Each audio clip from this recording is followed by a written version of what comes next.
How's it going, everyone? Rafa the Pickleball Tech Dude here, and welcome to This Week in Pickleball Tech Episode 3, the series where I take you into my head as a professional pickleball product reviewer and tell you everything you need to know to make an informed purchase decision on 5 different pieces of pickleball tech in less than 2 minutes apiece. Just to get the obvious out of the way here, I was not paid for any of these reviews, nor was there any obligation for me to review any of these pieces of tech in the first place. Second of all, here is the list of all of the winners of my Paddles of the Year 2024 giveaway. Congratulations if you made the list. If you did, make sure you shoot me an email and we'll get you squared away. I've also been working really hard in the background on developing some merch for you guys, my community, my fellow pickleball techs, and they're going to look a little bit like this. I'm starting off just with hoodies because they're my favorite piece of clothing to wear. So if you are interested, these are going to go for $60 flat, including shipping. And please fill out the interest form at the top of the description below. All right, enough yapping. Now let's get into this week's pickleball tech.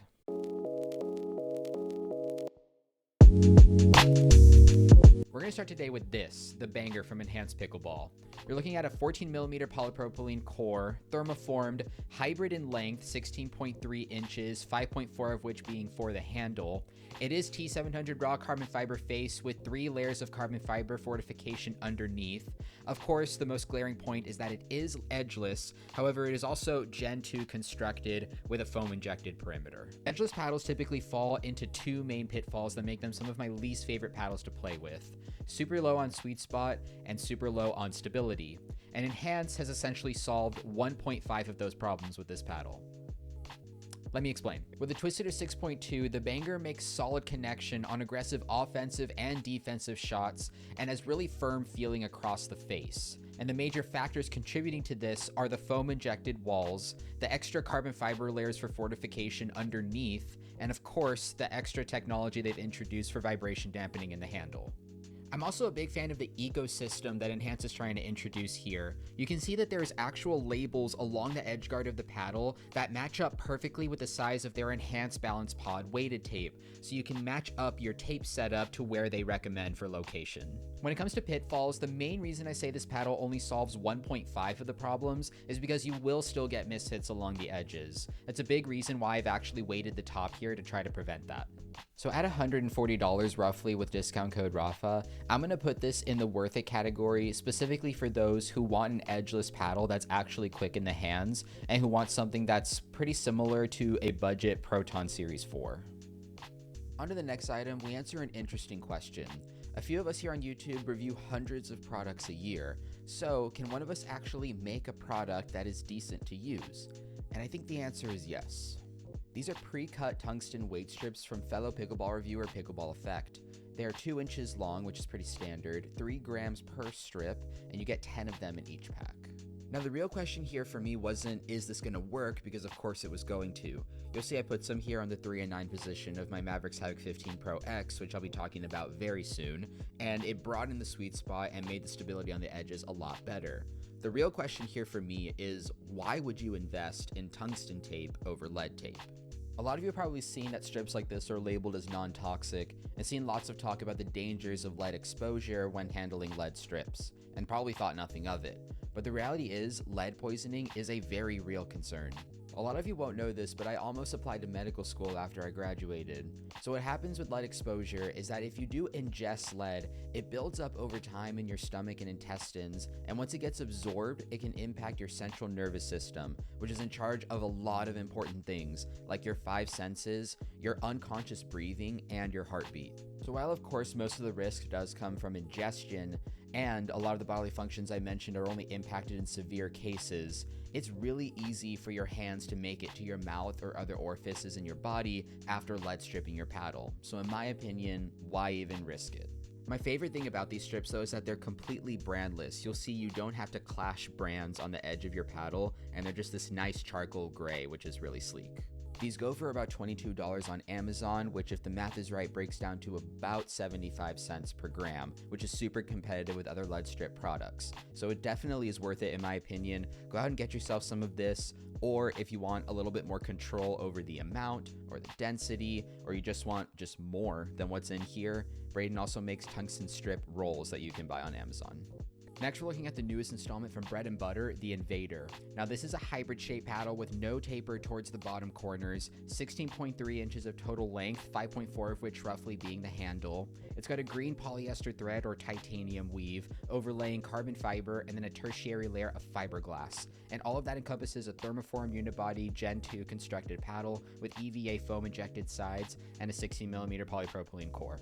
The Invader reminds me of your very standard all-core paddle with a high pop, low power profile courtesy of that fiberglass layer, meaning that at the kitchen, for those flicks and rolls and reset dinks, you're going to feel the ball velocity a little bit more than you will at the baseline for those drops and drives where it seems like they were going for a little bit of a smoother touch. Some main positives I took away from this paddle are that it actually feels pretty maneuverable, only has a swing weight of 114, which is the lowest of any paddle that I've gotten from Bread Butter so far, and also it does feel very solid at the kitchen. On those push shots like drops and dinks, you're really going to be able to master those with this paddle. The power is there, but really nothing to write home about, and honestly, very similar story for the spin, although it's decent. Now, what I really feel like is a weakness of this paddle is around the throat area, sort of down here. Playing with this stock, it is a hotbed for mishits and really feels like a limitation of the sweet spot, which otherwise on other areas of the paddle feels much more forgiving. For those reasons, from a performance perspective, this paddle goes into the maybe category for me at 170 with discount code RAFA. I think if you want to master your kitchen game, or if you're a Bread Butter fan, this design is super sick, so it definitely makes it worth it. But for almost any other aspect of the game, even if you constrain yourself to just Bread Butter paddles, I'm probably going Filth or Shogun. Let's move on to my new main pickleball shoes. These are the Winner's Edge P38s, and they're already worn by pro players like the Johnson twins and Brooke Buckner. What you're dealing with here is a sock-constructed inner booty with an ortholite sock liner for some more comfort.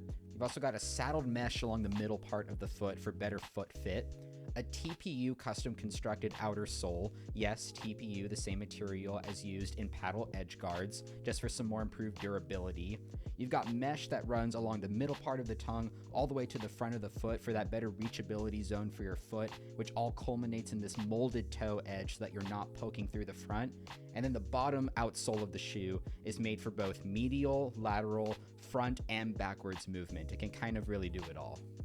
Now, I normally really don't like talking about shoes because I have a problem. I have very, very flat feet. We're talking no arches whatsoever. And I also have very large feet. I wear size 11.5 to 12 depending on the brand. Now, normally when a shoe comes in saying they have the most comfortable shoe with the most foam, etc., it never truly feels comfortable because of the shape of my foot. However, these P38s are easily the ones that fit to my foot the best and are the most comfortable for my wide feet because they really have a super comfortable and wide toe box, and that saddled mesh along the inner part, it hugs my feet but doesn't squeeze them like normal shoes do.